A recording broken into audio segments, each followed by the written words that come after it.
طول عمري بسمع ان الميت بيجي في الحلم علشان يطلب طلب او يقول وصية، بس اول مرة اسمع ان في ميت بيرجع تاني علشان ينتقم من اللي قتله ويقول المكان اللي دفنوا فيه. ودي اغرب حكاية عدت عليا. طبعا قبل ما ابدأ الحكاية النهاردة لا يحلى الكلام الا بذكر النبي عليه افضل الصلاة والسلام. بداية الحكاية من مركز ابو رواش تبع محافظة الجيزة، لبنت جميلة ريفية اسمها اسمت، كان عندها 17 سنة وهي من اكبر عائلات ابو رواش، كانت وحيدة أبوها وأمها، واللي عايش معاها أمها وأبوها جدتها عليا اللي كان رأيها ماشي على الكبير قبل الصغير، محدش يقدر يعترض على أي حاجة، وهي اللي ماشية الدار. البنت دي كانت وحيدة أبوها، ودايما أبوها كان بيقول عليها إنها ب100 راجل، وإنه مش ندمان إن هو ما خلفش ولد. وكانت كل موسم تجميع المحصول كانت بتنزل علشان تباشر الأنفار. وفي يوم وهي واقفة في أمانة الله فجأة شافت واحد بيشتغل في الأرض اسمه عزام، شاب وسيم جدا وجميل ومؤدب، وكان يتيم الأب والأم وأكبر منها بكام سنة، يعني ممكن نقول 20 سنة. هي أول ما شافته حبته على طول، وهو كمان بدلها نفس الشعور، وبدأوا يتقابلوا بعيد عن عيون الناس. وطبعا المكان اللي كانوا بيتقابلوا فيه هو وسط الزراعة وتحت الشجرة. ومرة عن مرة وقع المحظور وفقدت عذريتها، وهنا عزام طمنها وقال لها ما تقلقيش، أنا هتجوزك ومش هتخلى عنك أبدا حتى لو وصل الأمر إن احنا نهرب. وفعلا بدأت المقابلات ما بينهم تكتر لحد ما اسمت حملت وراحت قالت له إنها حامل. وهنا برضو بدأ يطمنها ويقول لها خلاص أنا هرتب أموري واخدك ونهرب.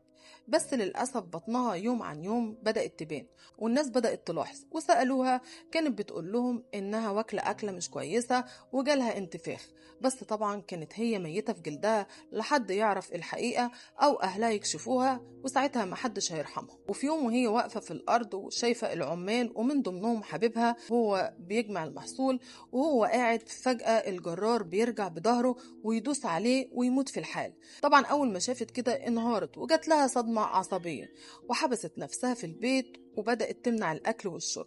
وكل ما أهلها يكلموها ما بقتش عارفة ترد عليهم بإيه، بس كل اللي عليها إنها تعبانة وعايزة تقعد مع نفسها شوية، وفي نفس الوقت مش عارفة هتعمل في المصيبة دي إيه، لأن حبيبها مات ومش هتقدر تثبت أي حاجة، وبطنها في نفس الوقت بتكبر. لحد ما في يوم أغمى عليها، أخدها أبوها وأمها وجدتها وراحوا علشان يكشفوا عليها في المستشفى. وهنا الدكتور ضحك لهم وقال لهم ألف مبروك، ما تقلقوش المدام حامل. طبعا أبوها أول ما سمع وأهلها أول ما سمعوا ما صدقوش. الدكتور قال لهم بس هي محتاجة شوية تغذية وشوية راحة وهتبقى زي الفل. سكتوا كلهم وأخدوها ومشوا على الدار، وهنا فضلوا يضغطوا عليها علشان تقول مين السبب في الحمل ده، لغاية ما قالت لهم إن السبب في الحمل ده هو عزام، وعزام مات خلاص وما بقاش معاهم في الدنيا. في الوقت ده ترد جدتها عالية وتقول لهم خلاص مفيش قدامنا غير إن احنا ندفن عارنا، يعني هنعمل ايه؟ قالت لهم نتخلص منها. وفعلا اتجمعوا عليها هم التلاتة وخنقوها، وبعد ما أبوها خنقها راح اشترى مادة كاوية اسمها أسيد وجابها ونزل بيها على الحظيرة وحفر حفرة كبيرة، وأخد بنته وحطها في الحفرة ورمى عليها المادة الكاوية اللي بيها تدوب الجثة وما بقاش ليها وجود، وبعد كده ردم عليها التراب. وشوية لما الناس سألت عليها وما كانتش ظاهرة قال لهم أبدا إنها تعبت شوية وأخدها على القاهرة علشان يعالجها هناك. وبعد شوية سألوا عليها تاني قال لهم ده هي تعبانة جدا وأنا خايف لتكون دي عين، وأنا مش هجيبها دلوقتي إلا بعد ما ربنا يشفيها. كام يوم كده وراح فاجئهم وقال لهم إن بنتي ماتت، وبدأ يعمل لها عزاء. كل أهل القرية كانت حزينة لأن البنت كانت صغيرة واتخطفت مرة واحدة. لما سألوه أنت دفنتها فين قال لهم هي كانت كده قاعدة عند قرايبه في القاهرة، وبعد ما ماتت دفنها في مقابرهم. وهنا بدأ ياخد العزاء، وجات ناس كتيرة قوي من كبار البلد علشان يعزوه، ومن ضمن الناس دي مأمور المركز. فأهل القرية ما شكوش في أي كلمة من اللي بيقولها. عدى موضوع اسمت واتدفن سرها معاها، بس للأسف مفيش حاجة بتستمر على طول. بعد مرور سنة الناس بدأت تسمع أصوات غريبة جاية من حظيرة المواشي، كل ده بيبقى في ساعة متأخرة بالليل. وفجأة بدأت المواشي اللي عند أبو اسمت يجيلها مرض خطير وغريب وأول مرة يسمعوا عنه، يموت منه كمية كل يوم. الناس كلها شكت في الحظيرة وكلهم بدأوا يقولوا إنها الحظيرة الملعونة. طبعا في الوقت ده أبو إسمت كان متأكد إن اللي بيحصل ده هو عفريت إسمت، وبدأ يجيب الدجالين والمشعوذين علشان يقروا في الحظيرة أو يعملوا أي حاجة علشان يسكت الناس. بس للأسف محدش قدر يوصل لحاجة، وكل مدى ومدى الموضوع بيزيد والصوت بيعلى وما بيعرفوش يناموا منه، وبيشوفوا برضو إن المواشي كل يوم تقريبا بتموت، وكل الناس خافت تعدي ناحية حظيرة المواشي، لحد ما الموضوع وصل لمأمور القسم. وهنا قرر إن هو ينزل يشوف إيه اللي بيحصل بالظبط، لأن كل الناس كانوا مسمين الحظيرة الملعونة. فنزل علشان يشوف ويستكشف، وأول ما دخل حظيرة المواشي جاله ضيق نفس وبدأ يترعش وحس برهبة غريبة جدا، وجاله صداع شديد وضيق تنفس. وبعد كده أخد نفسه جري وبعد عن الحظيرة، وأخد عربية البوليس بتاعته وسقها على أقصى سرعة، وفجأة ومفيش نص ساعة اتقلبت بيه العربية في الترعة ومات. طبعا أول ما الناس سمعت كده كلهم أجزموا إن الحظيرة دي حظيرة ملعونة، وكلهم بدأوا يتكلموا عليها لحد ما الموضوع كبر ووصل للجهات الأمنية اللي في القاهرة.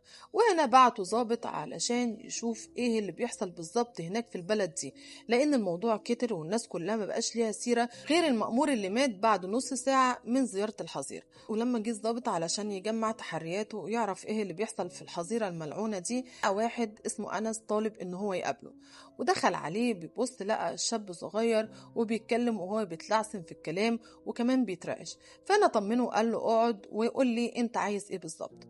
وبدأ يحكي أنس ايه اللي حصل.